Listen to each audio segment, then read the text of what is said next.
রাজনীতির সাথে কুরআনের কোনো সম্পর্ক নেই, ফখরুল। জামায়াতে ইসলামীর সঙ্গে বিএনপি সম্পর্ক ত্যাগের গুজব নাকচ করে বিএনপি মহাসচিব মির্জা ফখরুল ইসলাম আলমগীর বলেছেন, রাজনীতি একটি পৃথক ক্ষেত্র এবং এর সঙ্গে গীতা, বাইবেল বা কুরআন শরীফের কোনো সরাসরি সম্পর্ক নেই। সম্প্রতি একটি বেসরকারি টেলিভিশন চ্যানেল ডিবিসির এক অনুষ্ঠানে তিনি এই মন্তব্য করেন। মির্জা ফখরুল বলেন, রাজনীতি মানে রাজনীতি। এখানে অনেক বিষয় থাকে যা সময় এবং প্রয়োজন অনুযায়ী পরিবর্তন করা হয়। অন্যদিকে ২০ দলীয় জোটের পাশাপাশি জাতীয় ঐক্যফ্রন্টের সঙ্গে যে টানাপোড়েন চলছে তা দূর করার উপর জোর দিচ্ছেন ফখরুল। তিনি বলেন, কাদের সিদ্দিকী একটা চিঠি দিয়েছেন। তার মনে হয়েছে যে ঐক্যফ্রন্টের সিদ্ধান্তগুলো সামঞ্জস্য নয়। এটা এখন ঐক্যফ্রন্টের নেতারা আমরা যারা আছি তারা চেষ্টা করব আলাপ আলোচনা করে সমাধান করার। রাজনীতিতে এগুলো খুবই স্বাভাবিক জিনিস।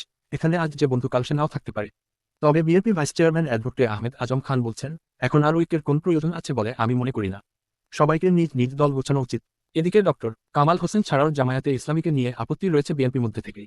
জামায়াতকে বাদ দেওয়ার কৌশল হিসেবে ২০ দলীয় জোট এবং ঐক্যফ্রন্ট ছাড়ার কথা বলছেন দলের নেতারা। যদিও বিএনপি সিনিয়র নেতাদের কিছু অংশ জামায়াত ঐক্যফ্রন্টকে নিয়ে ভবিষ্যৎ আন্দোলনের রূপরেখা ঠিক করতে চাইছেন।